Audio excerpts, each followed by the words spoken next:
এই পেয়ারাগুলো বাজার থেকে নিয়ে এসেছি, 80 টাকা কেজি নিয়েছে পেয়ারা। আর পেয়ারাগুলো বলেছিল 100 টাকা করে কেজি, এত পেয়ারার দাম। তো যাই হোক, আমি বেশ বড় বড় সাইজ থেকে নিয়ে এসেছিলাম পেয়ারাগুলো কিনে। তো এই পেয়ারাগুলো আমি আর আমার ছেলে খাবো এটা। তো এটাকে আমি একটুখানি দিয়ে দেবো কাসুন্দি। দুরকমভাবে মাখবো, আরও আমার হাজবেন্ডও খাবে, 3জন খাবো আমরা এটা। দেবো ধনে পাতা, পুদিনা পাতা, আর হচ্ছে কাঁচা লঙ্কা, এর মধ্যে বাটা দেওয়া আছে। তো এটা দিয়ে দিলাম এখানে একটু।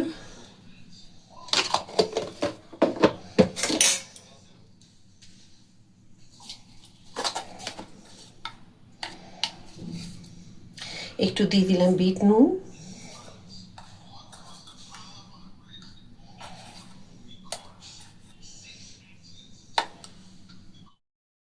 একটু দেবো চাট মশলা,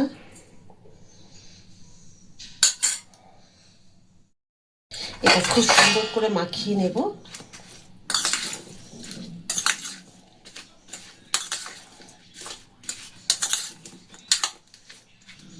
আর এই ধনে পাতা, পুদিনা পাতা আর কাসুন্দি, চাট মশলা, এগুলো দিয়ে যদি পেয়ারা মাখানো হয় তো অসাধারণ লাগবে খেতে। একবার এভাবে মাখিয়ে দেখবেন, খুব সুন্দর লাগে। তো এটা আমি একটুখানি সাইডে এখানে রেখে দেব। এখানে নিলাম মায়ের জন্য, মায়ের তো দাঁত নেই, তো সেই কারণে আমি কি করেছি, মিক্সিতে দেখুন পেস্ট করে একদম বেটে নিয়েছি, যাতে মা খেতে পারে। আমরা সবাই খাবো, মা খাবে না, সেটা কেমন দেখায় না। আর মা তো চিবিয়ে খেতে পারবে না, সেই জন্য আমি এভাবে বেটে নিয়েছি মিক্সিতে, একদমই মিহি করে বেটেছি। দেখুন এখানেও দিয়ে দেবো একটু কাসুন্দি, আর দেবো এমনি বিট নুন দেবো। মা না চাট মশলাটা অতটা পছন্দ করছে না, ভালো লাগছে না মায়ের খেতে, সেই জন্য এখানে বিট নুন দিলাম। আর দিয়ে দেবো পুদিনা পাতা, ধনে পাতা, কাঁচা লঙ্কা যেটা দিলাম ওখানে বাটা, এখানেও দিয়ে দিলাম। রান্না এটা মা খেতে খুব ভালোবাসছে, কিন্তু চাট মশলাটা দিলে হবে না। এটাকেও খুব ভালো করে মাখিয়ে নেব।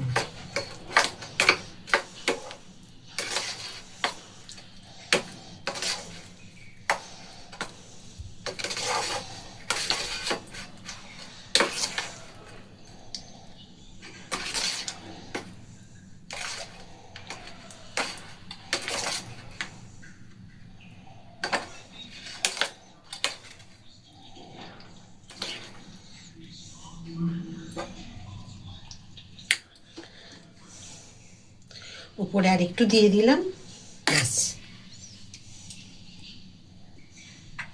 এটা হলো মায়ের জন্য রেডি, তা মা খাবে।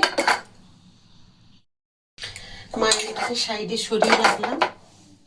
আর এখানে দেখুন আমাদের 3জনের নেব, তো আবার একটুখানি ভালো করে, যাতে নুনটা খুব ভালো করে মিশে যায়, সেই রকমভাবে আমি রেডি করে নিচ্ছি। এখানে যদি আপনারা সর্ষের তেল মাখা খেতে চান দিতে পারেন, কিন্তু আমরা খাবো না বলে দিইনি। লঙ্কা আমরা যে পরিমাণে ঝালটা দিয়েছি ঠিকই আছে, আপনারা ঝাল যেমন খাবেন সেই অনুপাতে ঝাল নিয়ে নেবেন। টুথপিকগুলো এই মুহূর্তে আমি খুঁজে পাচ্ছি না, তাই আমার বাড়িতে থাকা যে প্লাস্টিকের চামচগুলো সেইগুলো আমি দেব। একদম পুরো যেটা আমরা রাস্তায় দাঁড়িয়ে পেয়ারা মাখা খাই, ঠিক সেই রকমভাবে আমি আজকে রেডি করে নিয়েছি।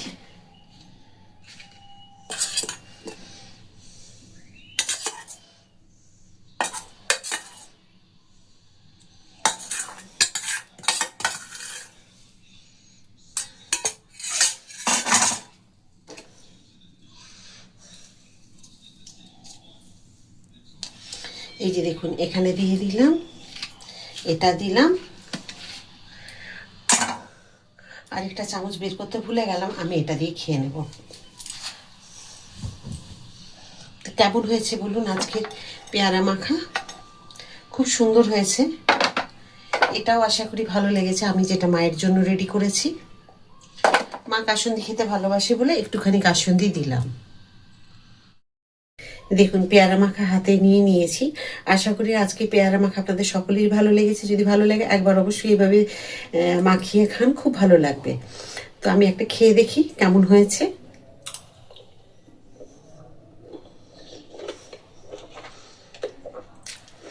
অসাধারণ লাগতে খেতে। আমরা যে বাইরে কিনে খাই না, কোনো দরকার নেই। বাড়িতে কিনে নিয়ে আসুন পেয়ারা, এইভাবে মাখিয়ে খান। বাইরের দোকানের জিনিস আপনি বাড়িতেই স্বাদ পাবেন। তো অবশ্যই তৈরি করে খান। ভালো লাগলে একটা কমেন্ট, শেয়ার আর সাবস্ক্রাইব করে দেবেন।